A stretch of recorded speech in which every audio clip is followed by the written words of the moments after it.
Ngayon pong 2025 ay patuloy na umaangat ang usapan tungkol kay Ethereum. Pero isa pong malaking revelasyon ang muling gumising sa buong crypto community. Ayon po sa Bitmain Immersion Technologies, ay posibleng umabot si Ethereum sa presyo na $60,000. Yan, ang tindi pong prediction yan sapagkat ang taas. Yan, tama po ang narinig ninyo mga ka-crypto. $60,000. 6 na 0. At hindi lamang po ito basta haka-haka. May mga ebidensya at matibay po na datos silang ginagamit mula sa iba't ibang research firms. Kaya sa video na ito ay bibigyan po natin ng mas malalim na pagsusuri kung paano nga ba posibleng mangyari ito at ano ang mga dahilan ng Bitmain sa kanilang matinding kumpiyansa or confidence kay Ethereum. Pero bago po tayo magpatuloy, ay pakibasa na lamang po muna ang disclaimer dito po sa ibaba ng ating screen. Ayan, bakit nga ba ganito kataas ang tiwala ng Bitmain kay Ethereum? Ayon mismo sa chairman ng Bitmain na si Ginoong Tom Lee na kilala rin bilang strategist ng Fundstrat, si Ethereum daw ang tinatawag na biggest macro trade para sa susunod na 10 taon or 10 years. Ibig sabihin ay naniniwala po siyang si Ethereum ang magiging pangunahing asset na magdadala ng malaking returns sa long-term investors. Sa kasalukuyan ay nasa $3,872 ang presyo ni Ethereum. Bumaba po siya ng bahagya ng 1.6% nitong nakaraang araw, pero kung pagtitignan po natin ang buong buwan ay umaabot po siya sa 57.6% ang itinaas ng kanyang halaga. Isa na sa ito, isa na ito sa pinaka mataas na galaw ng Ethereum ngayong taon. Ano naman ang plano ng Bitmain sa Ethereum supply? Hindi po basta salita ang ibinato ng Bitmain. May ginagawa rin silang aktwal na hakbang. Ayon po sa kanilang plano ay target nilang makakuha at i-stake ang 5% ng kabuuang circulating supply ni Ethereum. Sa ngayon ay mayroon na silang 600,000 na Ethereum at katumbas po yan ng halos 0.5% ng buong supply ng Ethereum. Kapag ang isang kumpanya ay nag-iipon po ng ganitong kalaking bahagi ng supply, ay isa itong matinding indikasyon ng kumpiyansa sa long-term value ng asset. Ngayon ay paano naman po kumikita ang Bitmain sa pag-iipon ng Ethereum? Dahil proof of stake ang ginagamit ni Ethereum ngayon, ang mga naka-stake na ETH ay hindi lamang po basta nakatambak. Ang mga ito ay aktibong tumutulong sa security ng buong Ethereum network. Kapalit nito ay tumatanggap po ang Bitmain ng reward o yield na parang interest. Isa po itong paraan para kumita ng passive income habang tumataas palalo ang value ng kanilang hawak na ETH. Kaya bukod po sa asset appreciation ay may kita na rin po sila mula sa staking rewards. Dalawa po ang benepisyo ng Ethereum Treasury strategy. Ano naman po ang kinalaman ng stable coins sa lakas ni Ethereum?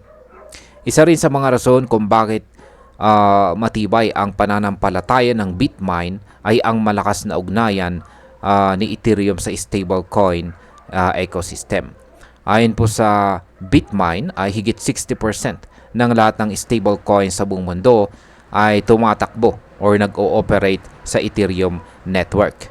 At ayon naman po sa US Treasury ay posibleng lumaki ang market ng stablecoins sa halagang higit $2 trillion sa mga darating na taon. Ibig sabihin ay si Ethereum po ang itinuturing na backbone ng stablecoin economy. Isa po siyang critical infrastructure sa bagong mundo ng digital finance. Paano naman po lumobo ang asset value ng Bitmain sa loob lamang ng 18 days?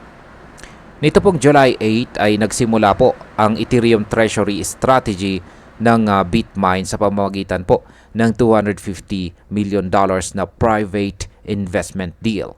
Pero ang nakakagulat po dito ay ang naging resulta sa loob lamang ng 18 days. Ang kanilang hawak na Ethereum at treasury value ay lumobo mula $250 million patungong $2.7 billion. Tumalon din po ang net asset value per share mula $4 papuntang $23. 6 na beses ang itinaas sa loob lamang ng ilang linggo. Kung ikukumpara po ito sa strategy, ang kumpanyang unang nag-accumulate ng Bitcoin noong taong 2020 ay mas mabilis po ang paglobo ng value ng Bitmain. Si strategy ay inabot po ng 180 days bago marating ang parehong milestone. Ngayon ay ano po ang layunin ng Bitmain dito kay Ethereum? Hindi lamang po asset holder itong si Bitmain. Ayon po sa kanila ay gusto nilang maging pangunahing Ethereum infrastructure provider. Ang ibig sabihin nito ay hindi lamang po sila nagtatago or nag-i-store ng Ethereum. Nais din nilang suportahan ang buong ecosystem ng Ethereum sa pamamagitan po ng staking, network participation at tokenization ng mga real-world assets. Binuksan din po nila ang isang monthly update series na tinatawag na The Chairman's Message, kung saan si Ginoong Tom Lee mismo ang nagbibigay ng update tungkol sa strategy at progress ng kumpanya. Ngayon ay sino pa ang sumusunod sa yapak ng Bitmain? Hindi lamang po si Bitmain ang nagkakaroon ng interes kay Ethereum bilang treasury asset. Nandyan na rin ang SharpLink Gaming na may hawak naman na 438,000 ETH. Si Bit Digital naman ay may higit 100,000 ETH, habang ang Blockchain Technology Consensus Solutions ay nakalikom ng $62.4 million para madagdagan ang kanilang Ethereum holdings ng mahigit 29,000 ETH. Pero sa lahat ng ito ay si Bitmain pa rin ang may pinakamalaking public ETH treasury sa buong mundo. Ayon pa sa kanila ay gusto nilang maging MicroStrategy ng Ethereum. Ngayon ay may babala ba sa kabila ng positive outlook na ito? Kahit sobrang bullish po ang Bitmain sa hinaharap ni Ethereum, ay hindi pa rin po ito ligtas sa volatility. Ang kanilang stock price ay tumaas po ng 3,000% nitong unang bahagi ng buwan, pero bumagsak din ng mahigit 25%. Mula po sa mataas na $135 ay bumaba po ang presyo ng kanilang BMNR shares sa $35. Ipinapakita po nito na kahit may malakas na paniniwala kay Ethereum ay nananatili pa rin ang panganib sa market movement. At ayan, para po sa atin bilang mga Pinoy crypto enthusiast ay isang malakas na mensahe po ito. Kapag ganito po kalaking kumpanya ang unti-unting nag-iipon at nag-i-stake ng Ethereum, ay ibig sabihin ay may nakikita po silang matinding potensyal sa hinaharap. Posibleng lumakas palalo ang demand kay Ethereum, tumaas ang presyo at magkaroon ng mas maraming oportunidad para sa kita. Pero kailangan pa rin natin na maging maingat at magsagawa ng ating sariling research dahil sa mataas pa rin po ang volatility ng market. At bilang panghuli, sa aking personal na opinyon ay mukhang seryoso at may matibay na basihan ang pananaw ng Bitmain. Hindi lamang po sila nag-predict, kundi aktual po silang kumikilos para palakasin si Ethereum. Malaki po ang posibilidad na si Ethereum ay maging pangunahing haligi ng digital finance sa susunod na dekada. Pero dapat ay hindi po natin kalimutan ang mga panganib o risk ng crypto market. Maganda itong sundan, aralin at gamiting gabay para sa ating sariling investment journey. At ayan po, hanggang dito na lamang po tayo sa video na ito mga ka-crypto. Marami pong salamat sa panonood. Ingat po tayo lagi at God bless po sa ating lahat.